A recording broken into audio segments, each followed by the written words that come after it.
What's going on, Sooner Nation? Rough game last night in Norman. Tennessee defeats Oklahoma 25-15 in their season opener against the Vols, and we got a lot to talk about. There was a lot of bad and a lot of ugly, but some good. And today I'm going to sort of break down the game, tell you what I saw, my feelings. I was going to do a reaction video last night, but I was too much in my feels. I wanted to get a good night's rest and have a clearer head to do a video on the loss last night. I was on Saturday night snap count with Coach I, Shoddy, Andrew, and Jake Merrill last night. Coach I, thank you for having me on, buddy. I appreciate it very much. Had fun last night. But before we get into all that, I'm your host, Mike the Legend, and thank you for pulling up to the channel. And if you're new to the channel, new to the SLP family, hop out and hit that red subscriber button and turn on your post notification bells because I'll be dropping OU content all season long, and I don't want you to miss anything that I will be uploading. Also, if you're on a computer, you will notice down in the right-hand corner of your screen, you will see a YouTube icon. It's a red box with an arrow. You can hover your mouse over that and you can subscribe from there and not have to leave the video. Also, could you please give me a like and comment because it helps push the algorithm of YouTube, and for small content creators such as myself, it means a lot to me. And could you please share the video because sharing is caring. Tennessee, I give my hats off to you. You came into a hostile environment and you have now been the 15th team since 1998 to defeat Oklahoma at the Palace. So congratulations. Congratulations to you, Coach Heupel. Y'all came in and secured the victory. OU Sooners need to figure it out on offense. That O-line was hot garbage last night. I have never, other than the 2005 O-line play, have I ever seen such a piss poor performance by an offensive line. Missed blocks. I mean, just pick your poison. Just terrible. Awful. God awful. I think this O line is actually worse than the 2005 O line. And I'm going to go ahead and say it. That offense was, I thought John Blake was resurrected coaching the offense last night. It looked that bad. It looked like a John Blake era offense that didn't know whether to scratch their watch or wind their butt. That's I'm going to call it like I see it and keep it 100. That was a John Blake era offense. What makes me question Bill Bedenbaugh, I love you to death, and I will always sing your praise. You have done a lot at Oklahoma and the offensive line. Now, Sooner fans, don't twist my words as I explain this. In good, great programs, whether it's college or pros, whether you're an assistant coach or a head coach, as successful as you have become at your respective position coaching, At some point in time, it's not a matter of if, it's a matter of when that you start losing your competitive edge. Are we starting to see that with Bill Bedenbow? Is he losing that competitive edge that he was known for? Is he losing his prowess in recruiting? Because we ain't recruited well on the O line other than what we got with EPL and all those others. And we missed out on a buku bunch of 5-star offensive line athletes in the past year and a half, 2 years. So it's making me wonder if Bill is finally losing his competitive edge. I'm starting to question it now. Now, am I saying Bill Bedenbow needs to be fired? No. Don't get that out of your head right now. I'm not calling for his head. I'm not saying fire him immediately. But is he losing his competitive edge that he is known for?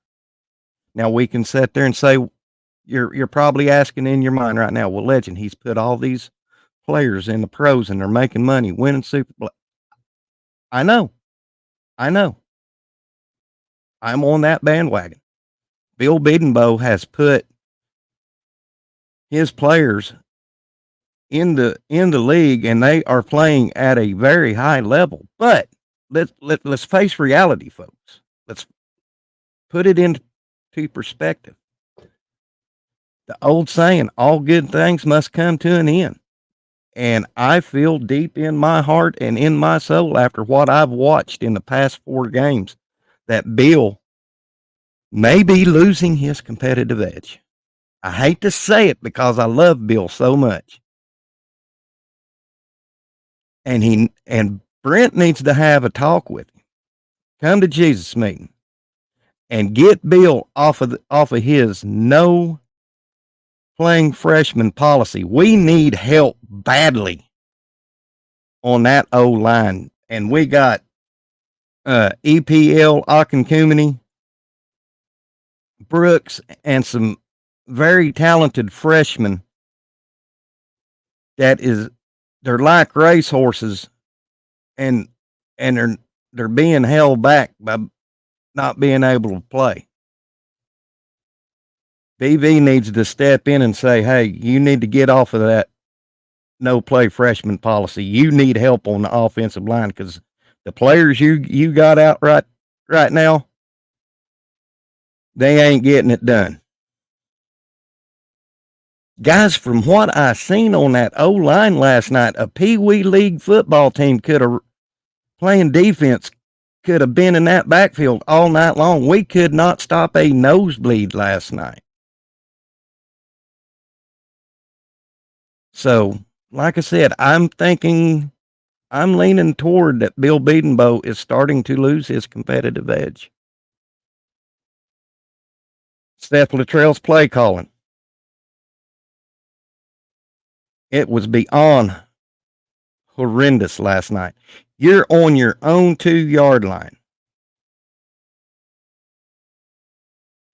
You put Jackson in a shotgun formation 4 yards deep in the end zone, and you hand off and Tennessee gets a safety. That's stupid. I'm not a coach. I'm not a player, but on the 2-yard line, 1-yard line, and you're in a shotgun formation and handing the ball off. What were you smoking, Seth? Get Jackson under center. Run some quarterback sneaks. Run some misdirection handoffs. Worst case, you go 3 and out and have to punt. You don't give up a safety. Why haven't we been running any misdirection or counter plays? Why? It's mind-boggling. And Jackson, I have been on your wagon all season long defending you. But you played You played terribly last night. Made some very, very bad decisions. Son, that's the reason you got benched, buddy. I love you. You're a great quarterback, but I don't think that you're ready for the big league. You seemed rattled. You seemed confused, which led to your decision making. God awful turnovers. Throwing behind the line of scrimmage. I feel Jackson has lost his moxie, his swagger, his confidence. Now, in light of all of that, he gets benched and they bring in Michael Hawkins. We were down 22-3, and the final score ended up being 25-15. We lost by 10. Is Michael Hawkins the future? I don't know. But right now, with the way that offensive line is hot garbage and playing like trash, Michael Hawkins is our man for that. Most definitely. Most definitely. I think Michael is better at ad-libbing, better and making better decisions in the heat of the battle. That's just my opinion. Now, we lost Kendall Doby last night. My God. That hurt. Lost Nick Anderson again. Taylor Tatum to a concussion. Deion Burks. I think it's soft tissue injury. I'll just have to go back and look. I'm not making any excuses whatsoever for injuries. Because if you are a great team, when you have a player go down to injury, you got the next man up. Now, Sammy Amasigo, I think he's going to fill in the cheater role for Kendall Doby. Guys, Sammy Amasigo, he's going to be a good one. And our defense, Bill Bedenbow, Seth Luttrell, Zach Alley, and Brent Venables has gifted your side of the ball one of the best defenses that we have seen probably in 2 decades. And you are failing your defense badly. Get your heads out of your 3 points of contact and quit stepping on your Richards. And start coaching.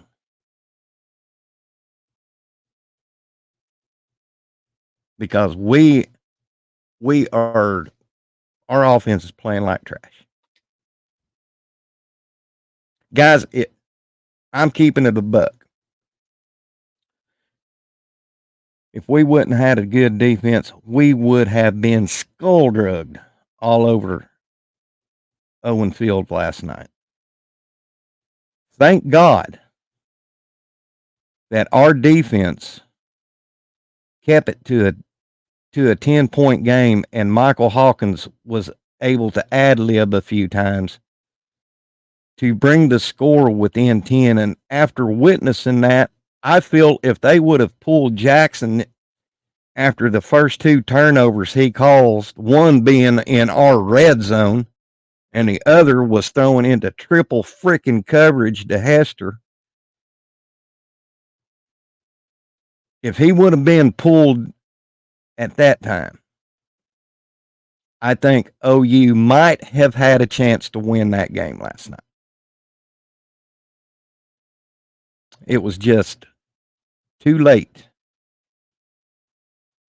in the game for Michael Hawkins to to stage a comeback. And I agree with what everybody's been saying. We're looking at a Spencer Rattler, Caleb Williams type deal. Remember the Red River rivalry? Spencer Rattler stunk up the place, and I mean, Texas got way ahead of us, and then Riley brings in Caleb Williams, and OU has that miraculous comeback against Texas in the Red River shootout. That's what we're witnessing now. Is another Rattler, Caleb Williams controversy. But defense, I tell you this, keep playing how you're playing. Get better at giving up those chunk plays. But other than that, without y'all last night, we would have been skull drugged. Imaliva is the quarterback we all know he was. Granted, he's a hell of a quarterback, hell of a decision maker, doesn't get rattled. OU was hitting him last night, and he just kept coming back and coming back and coming back. The kid has he has what Jackson Arnold used to have. He's got swag, he's got flair, he's got flash. He don't get rattled. But we, for the most part, not all games, but for the most part, OU and their defense kept Imaliva in check and did not and made him make some bad turnovers. I was very impressed. OU held Tennessee way under to what their average score was in 3 games and held them to under to what their total yards was. So hats off to Oklahoma's defense. Yeah, we gave up some chunk plays and some scores, but you take 13 points, and before I get into this, I've heard Kirk Herbstreit and Chris Fowler talk about this all the time. They did not mention it in the Oklahoma game last night, but when it's not Oklahoma, they will mention this when there is a close loss like that. They will always say, well, you take away the turnovers, and it would have been a lot closer game. And they did not say that last night. If you take away the turnovers that OU committed last night, that score would have been a hell of a lot closer. We gifted them 13 of their 25 points off of turnovers. Now, you can sit there and say, yeah, Tennessee did what they're supposed to on the turnovers. Yeah, fair assessment. But we gifted those points because of the turnover. Well, guys, y'all hop down in the comments. Tell me what you think. Love every one of you. I'm still a Sooner fan. I will live and die by Crimson and Cream. Tennessee, congratulations on your win. This is the legend. We'll see you on the backside. Boomer Sooner. God bless y'all.